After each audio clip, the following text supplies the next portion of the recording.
कुछ छोड़ करके यहाँ से भागना पड़ेगा, जाना पड़ेगा, कभी सोचा था? उन्होंने भी बड़े ख्वाबों से बड़ी बड़ी कोठियां बनाई, बड़े बड़े बैंक बैलेंस उनके पास में थे, बड़े बड़े बाग उनके पास में थे, गाड़ियां उनके पास में थी। लेकिन जब कश्मीर उनको छोड़ना पड़ा तो क्या अपने साथ वो कुछ लेकर के आ पाए? एक पैसा भी अपने साथ लेकर के नहीं आ पाए। पाकिस्तान से हमारे जो पूर्वज आए विभाजन के समय में, तो उनके पास में भी पाकिस्तान में सब कुछ था, सब कुछ था, लेकिन क्या वो अपने साथ कुछ लेकर के आ पाए? और यहां तक उनको कह दिया गया कि तुम माल संपत्ति की बात तो छोड़ दो, अपने साथ अपनी बहन बेटियों को भी लेकर के नहीं जा सकते, उनको भी तुमको हमारे लिए छोड़ करके जाना पड़ेगा। यह सीधा फरमान किया गया। और जहां हमारी बहन बेटियों पर उस समय उस घटनाक्रम में जो बीती वो मैं आपके सामने वर्णन नहीं कर सकता। ऐसा इतिहास में स्पष्ट लिखा हुआ है, जो जागरूक लोग हैं वो उस बात को अच्छी तरह से समझते हैं। वीर सावरकर ने एक उपन्यास लिखा जिसका नाम है मोपला। वीर सावरकर का नाम आप लोगों ने सुना होगा, पढ़ा होगा। मोपला उपन्यास आप लोग जरूर पढ़ना। केरल के अंदर मालाबार के अंदर जब हजारों हिंदुओं का नरसंहार किया गया और गांव की गांवों को विधर्मी लोगों ने जब फूंका चारों तरफ से घेर करके, तो क्या अत्याचार इस हिंदू जाति पर हुआ, आपके रोंगटे खड़े हो जाएंगे। पढ़िएगा मोपले को।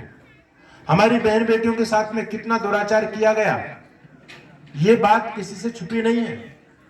गजनी के बाजारों में 2-2 पैसों में ले जा करके जब वो आक्रांता लुटेरे इस देश को लूट करके गए, तो जहां पर सोना चांदी हीरे जवाहरात लेकर के गए, वहां हमारी बहन बेटियों को भेड़ बकरियों की तरह हाँक करके लेकर के गए।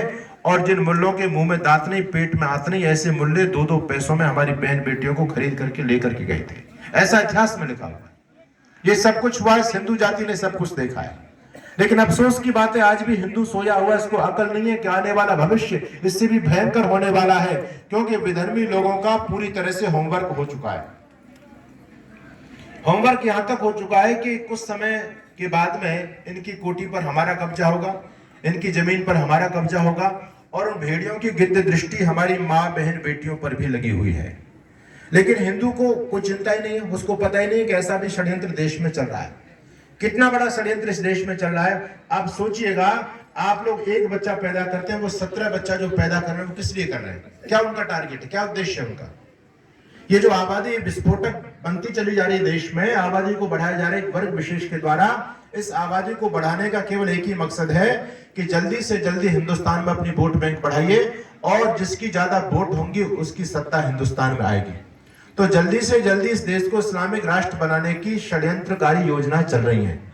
अभी आप लोगों ने आजादी का अमृत महोत्सव मनाया, यानी आजादी का 75वां वर्ष हम लोगों ने मनाया।